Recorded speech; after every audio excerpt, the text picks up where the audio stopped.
So, how does a foreign company secretly take over a country's election? It sounds like something out of a spy movie, right?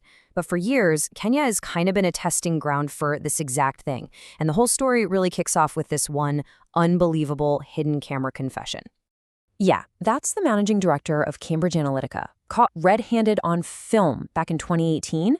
And listen, he's not just bragging about a few ads. He's admitting that his British company ran, well, everything for a Kenyan president twice. I mean, just let that sink in. They wrote the manifesto, they rebranded the entire political party, all completely behind the scenes. So you'd think, with footage like that going viral all over the world, there'd be huge consequences, right? I mean, it was seen in Kenya, it was even talked about in Parliament, and then, poof, nothing. No charges, no investigations, absolutely zero accountability. Cambridge Analytica collapsed in the UK, but in Kenya, the whole scandal just kind of faded away. Which leads us to the big mystery here. How on earth did they get away with it? Okay, so let's get into the nitty-gritty. What exactly was Cambridge Analytica's playbook in Kenya?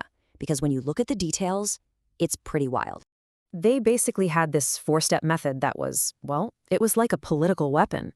First, they hoovered up huge amounts of our personal data. A lot of it scraped right from Facebook, without anyone's permission. Step 2, they took that data and built these incredibly detailed psychological profiles of Kenyan voters. Then, step 3, they used those profiles to create hyper-targeted ads. We're talking different messages for different people, designed to poke at their specific anxieties and fears. And the final, most dangerous step? They weaponized that fear to absolutely tear down their clients' political rivals. And the stuff they were putting out there, it was chilling. They just flooded social media with these really scary, apocalyptic-style videos and slogans like "Stop Raila, Save Kenya." They even put out fake stories claiming that if the opposition won, entire tribes would be removed. I mean, that is just incredibly dangerous language, especially in a country that's seen terrible post-election violence. And get this, they weren't even working alone. They were collaborating with other foreign firms, including one all the way from Texas. So this brings us right back to that big question from the beginning. How was any of this even possible? How does a foreign company just waltz in and interfere so openly in another country's democratic process? Well, the short answer is they found a loophole, a massive one. They were operating in what you'd call a legal vacuum. So what they did was incredibly unethical, for sure. But was it technically illegal in Kenya back then? Nope. The laws to stop this kind of thing just didn't exist yet. There was no data protection law, no rules about foreign companies running political ads, nothing. The technology was just moving way faster than the law. Think of it like this. There were basically no guardrails on the highway. For a company like Cambridge Analytica, Kenya in 2017 was the Wild West, and boy, did they know how to take advantage of it. But here's the thing. The story doesn't stop with Cambridge Analytica. In fact, that was just the beginning. The threat was about to evolve. Fast forward 5 years to 2023. A new group gets exposed by journalists, a super secretive Israeli outfit that called itself Team Jorge. And these guys, they are the next generation of digital mercenaries. So, if you think of Cambridge Analytica's game as psychological manipulation, using data to mess with your head, then Team Jorge's game is all about creating pure information chaos. We're moving beyond just targeted ads. Now we're talking about massive bot armies, hacking political opponents, basically throwing a grenade into the entire online conversation. Their main tool was this piece of software called AIMS, and its capabilities were insane. It could create thousands of fake but totally believable social media accounts. The head of the team literally bragged to undercover journalists that they could hack into high-level targets' Gmail and Telegram accounts. And then they'd use their bot army to plant fake stories and make them go viral, even getting them picked up by real news outlets. And the scale here is just mind-boggling. They claimed to have a botnet of over 30,000 fake accounts at their fingertips. This isn't just a few people tweeting from a basement. This is an entire digital army, ready to be deployed at a moment's notice anywhere in the world. And yes, they claimed to have used it in Kenya too.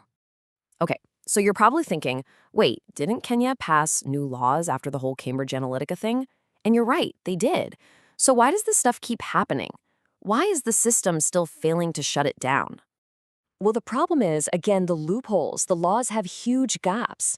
So the Elections Act, It talks about campaign financing, but it says absolutely nothing about foreign bot armies or voter profiling.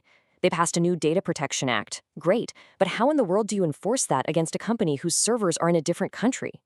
And sure, the Cybercrimes Act says hacking is illegal, but just try proving who did it, and then good luck trying to extradite them. It's a legal and diplomatic nightmare. And then there's a whole other layer to this: politics. These firms are based in places like the UK, the US, and Israel. These are all important allies of Kenya. So, is there really the political will to go after them aggressively? Not really. Plus, there's no international treaty or framework for how to handle this kind of thing when it crosses borders. It's a global problem with no global solution.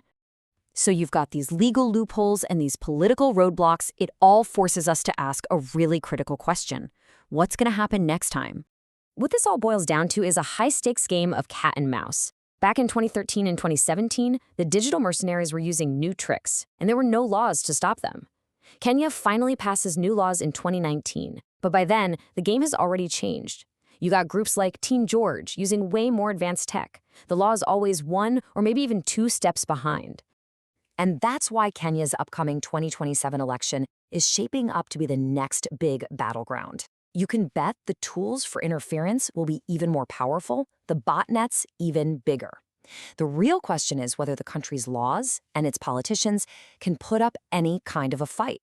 You know, this whole story might be set in Kenya, but it raises a huge, fundamental question for every single democracy out there.